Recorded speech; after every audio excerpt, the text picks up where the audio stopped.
अध्यक्ष महोदय, राज्यपाल महोदय ने अपने अभिभाषण में शहीदों का जिक्र किया, शहीदों के विचारों को आत्मसात करने का जिक्र किया, लेकिन मैं कहना चाहता हूं कि शहीदों के उन्हें माला चढ़ाना, उनके विचारों को आत्मसात करने से कहीं ज्यादा जरूरी है शहीदों को सम्मान देना। मैं एक झारखंड, चूंकि माननीय मुख्यमंत्री भी झारखंड आंदोलनकारी के सुपुत्र, आज वो मुख्यमंत्री हैं, मैं भी एक झारखंड आंदोलनकारी का बेटा हूं, आज मैं विधायक के रूप में आपके बीच हूं, लेकिन आज असंख्य झारखंड आंदोलनकारी के परिवार है जो छत विच्छत हो चुका है। इसलिए मैं चाहता हूं जिस प्रकार एसटी आरक्षण, ओबीसी आरक्षण और एससी आरक्षण, ईडब्ल्यूएस आरक्षण के साथ झारखंड आंदोलन की लड़ाई लड़ने वाले आंदोलनकारियों के परिवार को, आश्रित को 5% आरक्षण की व्यवस्था की जाए, ये मैं सदन से मांग करता हूं। अध्यक्ष महोदय। सदस्य जयराम जी बोलिए, बोलिए आप बोलिए।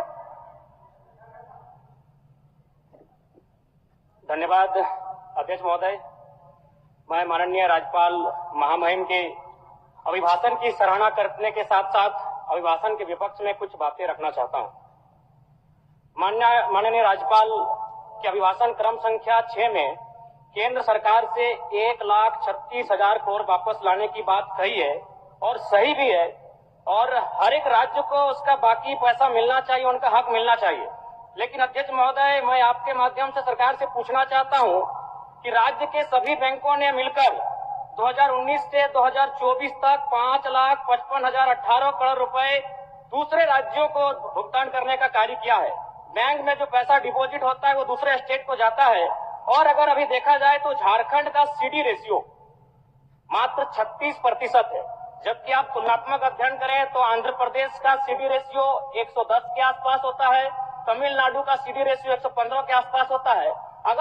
और सबसे महत्वपूर्ण बात कि बैंकर समिति के अध्यक्ष माननीय मुख्यमंत्री होते हैं।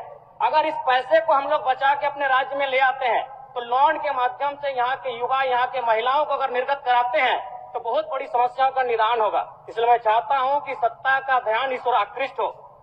मैं आगे अध्यक्ष महोदय, राज्यपाल महोदय ने अपने अभिभाषण में शहीदों का जिक्र किया, शहीदों के विचारों को आत्मसात करने का जिक्र किया, लेकिन मैं कहना चाहता हूं कि शहीदों के उन्हें माला चढ़ाना, उनके विचारों को आत्मसात करने से कहीं ज्यादा जरूरी है शहीदों को सम्मान देना।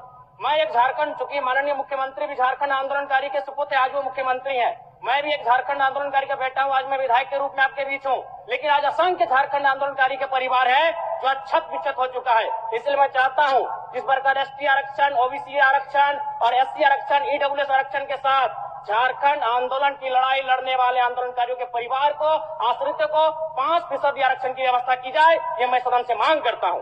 अध्यक्ष महोदय, थोड़ा सा और समय लूंगा। अब हो गया जयराम, जब सरकार का उत्तर होना है, अब सरकार फिर बाद में फिर सेकंड पारी में मौका मिलेगा। मान्यवर 30 सेकंड, मान्यवर 30 सेकंड।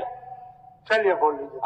राज्यपाल महोदय के अभिभाषण में इको टूरिज्म डेवलपमेंट कॉर्पोरेशन निर्माण की बात कही है, जो कि सराहनीय है, और मैं चाहता हूं मेरे क्षेत्र में एक पारासात में पुत्रीगढ़ी आता है और डेलिया डैम आता है, उनका उस दिशा में भी डेवलपमेंट करने की दिशा में आगे बढ़ा जाए। और सबसे महत्वपूर्ण बात जो झारखंड के नाम में छुपा है, झाड़ और खंड, झाड़ यानी जंगल, खंड यानी जमीन भूभाग, एक बहुत बढ़िया संबोधन अभिभाषण रहा महोदय, जिसमें उन्होंने जीएम लैंड की जो रसीद 2017 में रोकी गई थी उसकी रसीद पुनः काटी जाएगी। लेकिन मैं साथ ही साथ यह भी चाहता हूं, क्योंकि झारखंड में जितने भी उद्योग स्थापित हैं, चाहे वो रांची का एचईसी हो, सिल्ली का हिंडाल्को हो, सरकार का उत्तर माननीय मुख्यमंत्री, यदि 20-25 वर्षों के बाद उन उद्योगों की जमीन खाली पड़ी है, मुख्यमंत्री को वापस कराई जाए, मैं आपसे ये मांग करता हूँ। धन्यवाद महोदय, मैं पुनः इस चीज कहना चाहूंगा महोदय, 30 सेकंड 45 सेकंड का समय चाहूंगा। आदरणीय परम श्रद्धेय, सीजीएल का मामला अभी भी गर्म है। यदि सरकार को लग रहा है वो सच्चे हैं तो सांच को आंच क्या करा लीजिए जांच, सांच को आंच क्या करा लीजिए जांच। और अब तब तक बहाना दीजिएगा कि ये विपक्ष की साजिश है। विपक्ष के सारे पे छात्र सड़कों पे नहीं है, सपने टूट रहे हैं, सपने नेशनल नाबूद हो रहे हैं, इसीलिए छात्र सड़कों पर है। और याद रखिएगा, उनके सपनों के बीच कोई आएगा, पहाड़ आए, दरिया आए या चट्टान आए, छात्र टकराएंगे महोदय। मैं फिर कहूंगा, यदि आप सच है तो सच को आंच क्या कराइए जांच, सीजीएल की जांच हो। मैं पुनः कहूंगा, खतियान आधारित स्थानीय नीति, विस्थापन नीति पुनः समीक्षा करते हुए लागू कैसे हो उस दिशा में राज्य को बढ़ना चाहिए। महोदय, यदि वास्तव में